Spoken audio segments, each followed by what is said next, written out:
I want to take that into identity, just giving up your right to be right about who you are. Because one of the things that I found is when God started speaking to me about me, I had to let go of who I thought I was and what I was going to do. I have to make adjustments. So life is different. And if I were to be defined by that, like this is who I am, then where would I be right now? We would be really struggling if I was trying to hold on to the identity of yesterday. Hey there, and welcome back to Soul Talk by Mdrn Woman.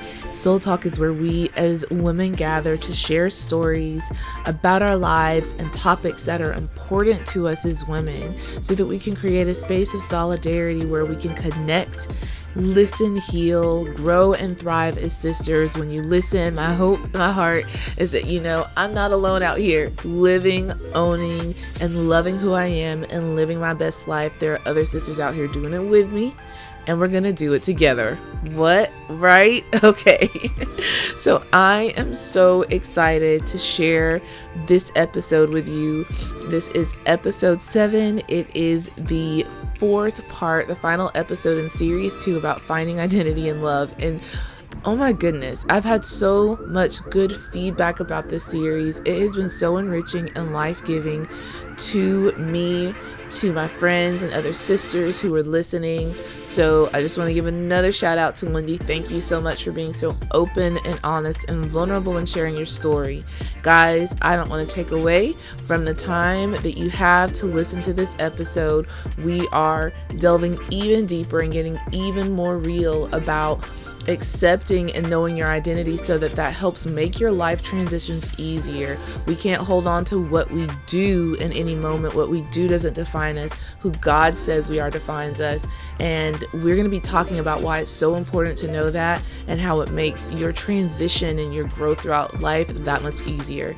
Tune in. I want to take that into identity, just giving up your right to be right about who you are. Because one of the things that I found is when God started speaking to me about me, I had to let go of who I thought I was and what I was going to do. I never really wanted to be a public person. Now, granted, right now, Mdrn Woman's still growing, so not a lot of people know about it. But I was like, let me just be the person who's got some money. I live in the backwoods. Let me fund some stuff, and nobody needs to ever see my face or know my name. And then I'm like, what am I doing? I have like almost 60 videos that are up with my face on the internet. Why? On the YouTube. On the YouTube. But the Lord's like, hey, I put a thing in you. This is what you were made for. I mean, you were made for me, but you're made in my image. You're made to express this part of who I am. And you've got to do it. And you won't have any peace unless you do. And I was recording a video today talking about how, Mdrn Woman is about creating community. But what I didn't realize is that I was going to grow in deeper relationship with the people that I'm in community in right now through creating it. I was like, I'm living it, but it was because I am I think because I'm a nurturer, I like to create a space for people to feel safe and grow. Yeah.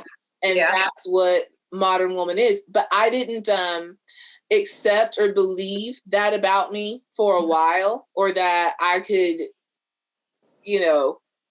I like actually being on camera. I like being in front of people. I grew up performing, and I didn't realize how much of that was a part of me. So when I had that idea of just like being off the map, it never would have worked, because I love sharing with people, and I love talking to big crowds of people or singing in front of big crowds of people. And it's not because I want attention, it's the message. I love to communicate messages that matter. I'm a teacher and a sharer and all that stuff. So but I had to lay down my desire for a life that was comfortable for me to really live out who I am in the Lord. Yeah. He made me to be like. So have you ever had that experience where you had to like lay down your right to be right about who Wendy was to accept what God really said about you? For sure. Like I, for a long time, I was a wife and a mother. I was a stay-at-home mom. I did the things. I was on all the volunteered on all the committees at the school. I was that lady, you know what I mean? And I thought that was my identity for a long time. And I felt like really compelled and passionate about our position where we were, because we were in a predominantly white area, and we were doing a lot with, just exposure to just being regular Black people, just we're good people, normal, knocking down stereotypes just by coming to a basketball game.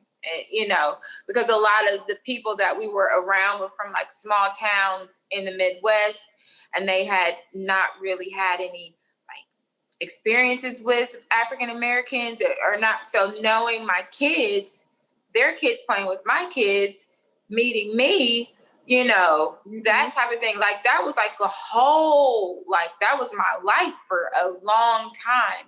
And I really felt like, okay, this is my mantle, God, this is where you called me.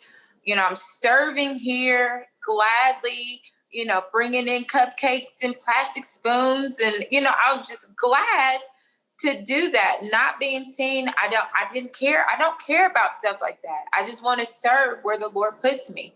And I was okay with that.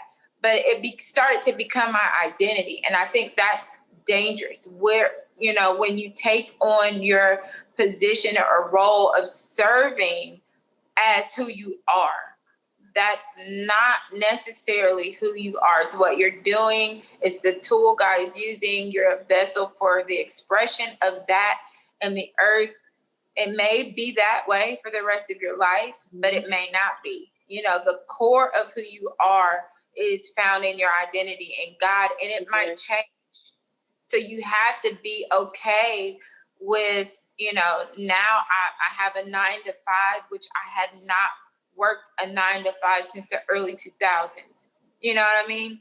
So it's just like, like this is different, but I'm serving here. You know what I mean? Like, okay, Lord, whatever you want me to do, however you want me to do it. I'm a single mom. I'm a working mom, so I can't cook dinner every night, which there is still an alarm on my phone at 3:00, start dinner. Like that was my life for years, but I can't do that because I'm working and I don't get off until 5. So I have to make adjustments. So life is different. And if I were to be defined by that, like this is who I am, then where would I be right now? That's good. We would be really struggling if I was trying to hold on to the identity of yesterday, not knowing that where I'm at today is a bridge for tomorrow. Because, honey, tomorrow is looking good. Today is kind of sunshiny too.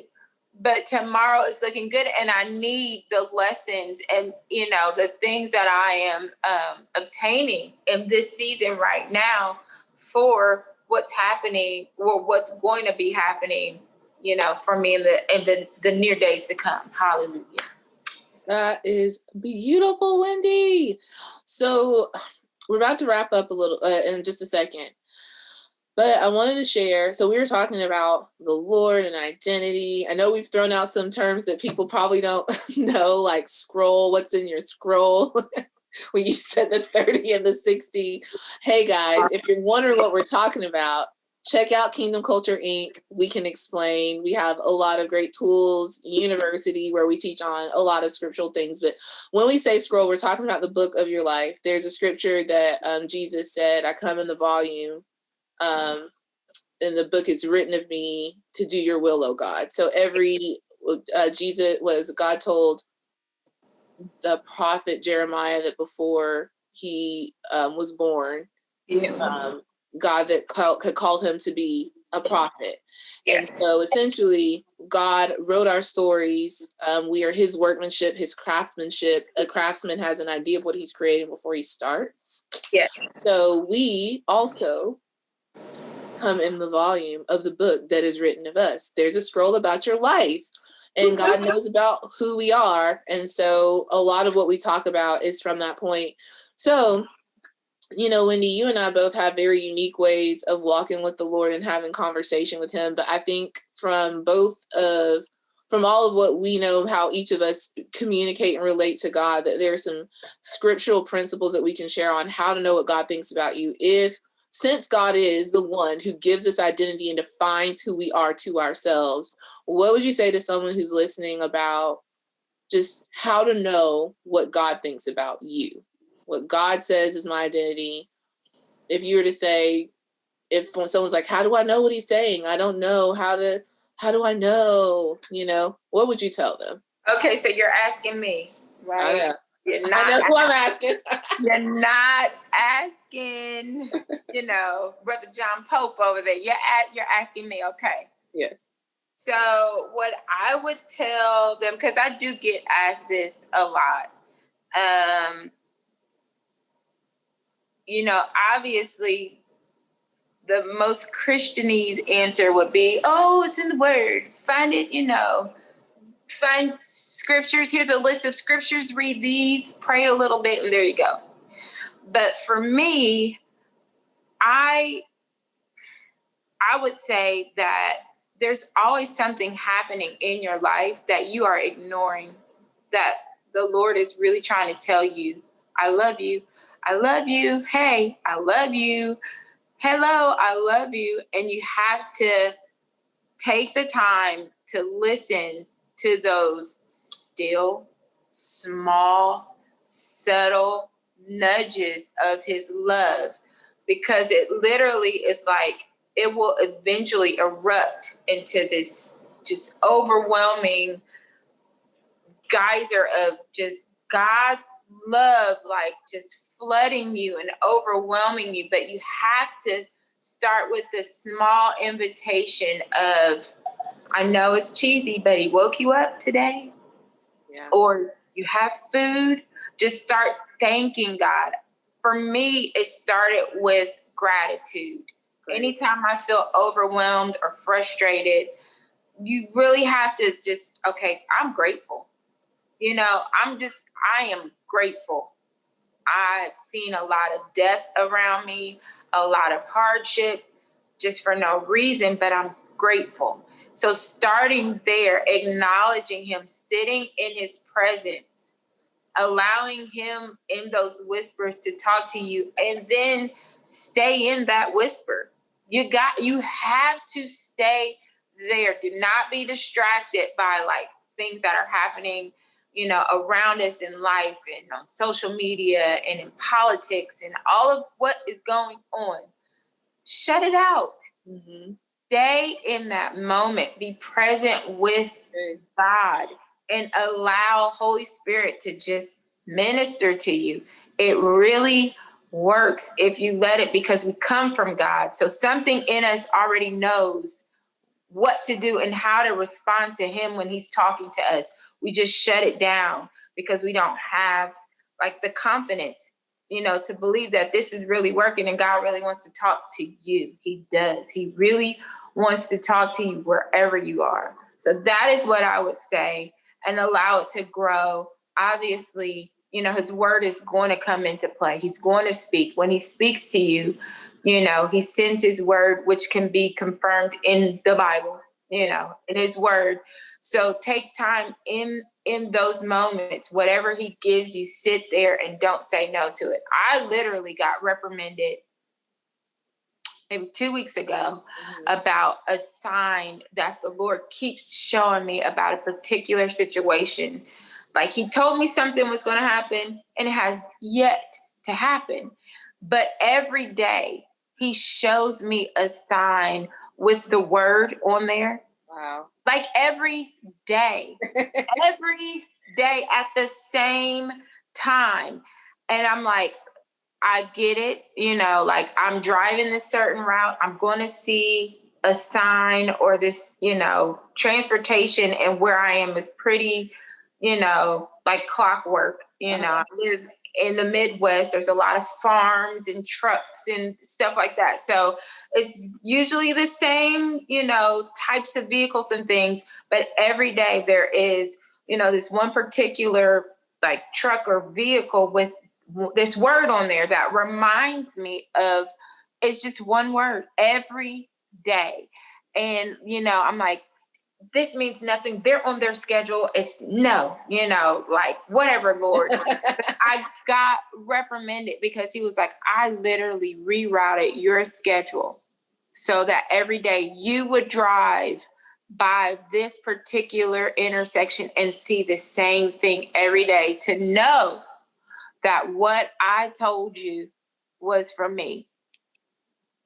So you just have to just sit with the Lord. He'll tell you. That's great. Those are amazing points. And so good. Sit with God. Let him tell you, pay attention to how he's already speaking his love to you, and stay there in that vein with him. And I would just add to that, you can ask him and believe. If you, this was it, Jesus said, if you being good father, evil people know how to give good gifts to your children, how much more so how your much Father in heaven. Not your father yet. If you haven't accepted Jesus, you can just send me a message and we can walk through that for sure, because you're made to be his and to be restored back to fellowship with the Lord. We can walk through that. But really and truly, like, ask God. Ask the Lord what does he think about you. There are times I'm like, what are you saying to me now, God? Remind me of who you say that I am. And most of the time too, I don't even have to ask him. If I am just like feeling some type of way that day, the Lord will just start to like speak to me and encourage me. And so asking him is good. I had this conversation with Jesus recently. I saw myself sitting with him in this, like, I think it was like a meadow type place. And I was worrying over,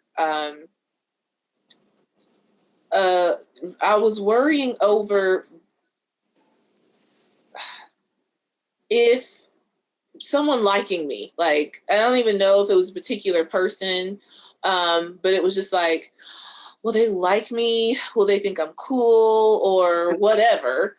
And will I be too, I was thinking about marriage. I was like, you know, the closer the more I feel like I'm getting close to readiness and like it happening, the more I'm realizing that I just was so much more insecure about some things than I knew. And so I was like, I would be like,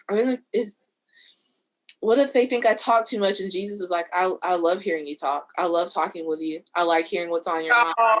What if they think that, you know, I'm not pretty enough? I think you're beautiful. I say you're beautiful. And essentially in every affirmation he gave me was what I say is what matters and it is what it is. And so if I enjoy your conversation and I want to hear what you have to say, then if he has my heart for you, he better enjoy your conversation and hear what you have to say. He will. And he better. Yeah. Not about better. Will, because I think the sooner you're yourself in those scenarios, right, like you said before, all of the riffraff is not supposed to be there will go away. Yeah. And you know, it's not, you know, I think you mentioned the law of attraction, which is like super new agey, you know, or whatever, not shading anybody or anything like that, but just, you know, biblically, the law of reciprocity is true. Yeah. You know? And like, if you sow it, if you trade, you know, you're going to get back, you know. Yeah. You're going to get back what you put out. Like, it is what it is. It was here before anybody called it what they called it. It's God's. It belongs to him. So the sooner you just be yourself, it'll happen. It's easier said than done, you know, but I'm 40 now and I'm too tired to not be me. Okay. I'm sleepy. I don't feel like pretending to be someone I am not. Yes, you are so right. And what would Jesus? Yeah, exactly. And so what he was saying is, you be you, and whomever you're with is going to appreciate and value the things that I appreciate and value. So don't even let that be a thing, girl. And he didn't say girl, but that's what I got from that. Exactly what you're saying. Like, yeah, who else can I be but me? And, you know, I'm 34, 35 in less than 2 months. What? So I think I still in general care more than I want to about what other people have to say. But however, I really don't have the desire to be anyone other than who I am. And so at this point, it's not like a matter of me changing. And I don't think I really could. Like, I'm too far in it. I'm too far into me and like living and expressing who I am and what I'm meant to be to become something else. Yeah. I'm like, I really hope that you like me, but if you don't, that's okay. Someone will. Like, yeah. And, you know, because we are all made different. But I think the thing too is, in this whole process of finding your identity and learning to love and accept who you are, generally speaking, people become more open and accepting of others. And so if I meet someone and who's not very accepting or fluid with people, not that you have to be close friends with everybody, it's generally someone who is not always quite as comfortable with themselves or doesn't perceive themselves, you know, the way that they need to. But I found that I've become a lot more, the more I've loved and accepted and become at peace with me, I've been able to love other people better too. And that is such a key part. That peace and acceptance of me lets me be like, yeah, if I can have grace for me, I can have grace for you. Because also in becoming in your identity, you're going to find stuff that's not great. Like we're going to have to change and transition and shift and grow in a lot of areas.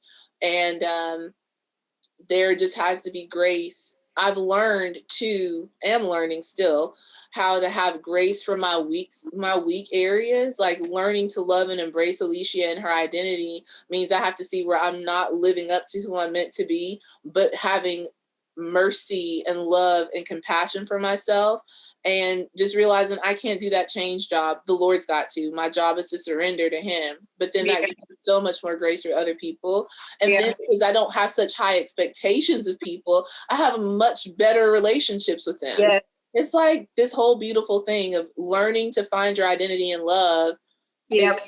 When you find it, the love of God to free you to be who you are, you love yourself. And then from there, you're able to love other people better too. I know there's a whole lot more to it. There's all this stuff about love and things. We're not talking about all that because love is a pretty intensive topic. So if you're listening to this and you're saying love is actually this, and that, I get it. That's just not what we're talking about right now in this podcast.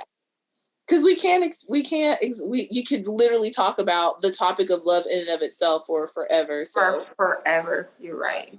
That's really good. I've really enjoyed what we talked about today. So do you have any closing thoughts, Wendy? Anything you want to share from your heart before we finish? I would just say, well, first of all, I really appreciate, the invitation. Thank you for having me. I really do appreciate your journey. And like the path that you're on and what I know of you personally and how you're literally blossoming into you in different forms and expressions of that. And I would say to the listeners that, finding yourself is a beautiful process, and embracing it with a grateful heart makes it easier. Don't fight it, because then it gets all rotten and stinky and not fun. But if you approach it with, the aspect, or just like with the mind of like, God, I'm thankful.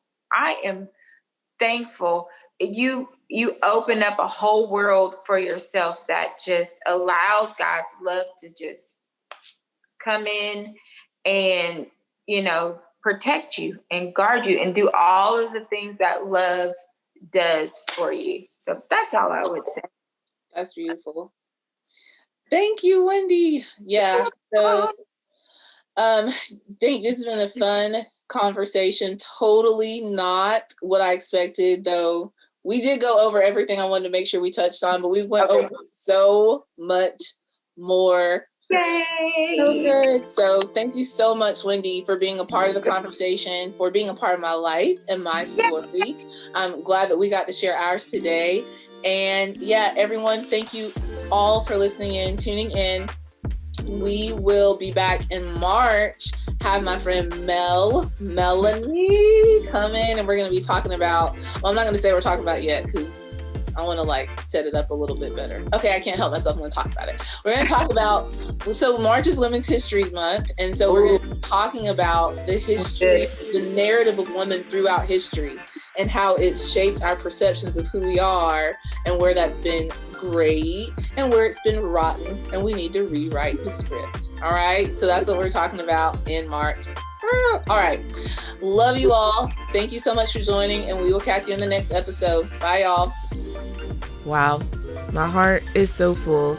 Such a good time of sharing and learning. Again, I learned so much from Wendy, so much even about myself through having conversation with her. Some of those moments were moments of personal realization as we were doing the podcast. These things are unscripted. I have a set of questions, points that I would like to cover, but we just flow, guys. And what I love is the revelation and understanding about myself that I got from doing this episode, let alone what I learned from sharing with another sister. I myself grew and learned from it. So it was wonderful. Now, I mentioned that March's series is about the narrative of women in history. And so I want to give you a sneak peek into what we're talking about in March. Listen, don't take this sneak peek as at all. We have 4 whole episodes coming to you in March about this topic, but let's let this sneak peek whet your appetite. I'm not saying women are everything. I want to clarify that. Mm-hmm. And I'm not saying that men don't have a place in the narrative or the picture. No, what my perspective has been is that women's voice and their place in the narrative has been written by men typically, and men who don't even understand or appreciate or value who a woman is, what women are, and what they bring to the table. Society is very much historically and currently set up in a patriarchal form where men are everything is male dominated. The narrative is male dominated to the point where now we're still achieving first. We're still achieving first. Yeah. You know, we have our first female vice president who's a minority, and it's 2021. Yeah. How problematic is that? So if your appetite was whet and you were curious, interested, loving, or I don't know, maybe not loving what you heard from that sneak peek, you definitely want to tune in next Friday for the first segment of series 3, Women in History. It's going to be episode 8, and it's going to be amazing. I'm so excited to share it with you. So please feel free to check me out on Instagram and Facebook. The handle is at mdrnwoman.cc. Have a website, www.mdrnwoman.cc, modern spelled MDRN. And yeah, I would love to connect with you, hear your comments, hear your questions, hear your stories. If you have a story to share, I would love to hear it. Thanks so much for joining the journey with us and joining today's story. And we will catch you in the next podcast.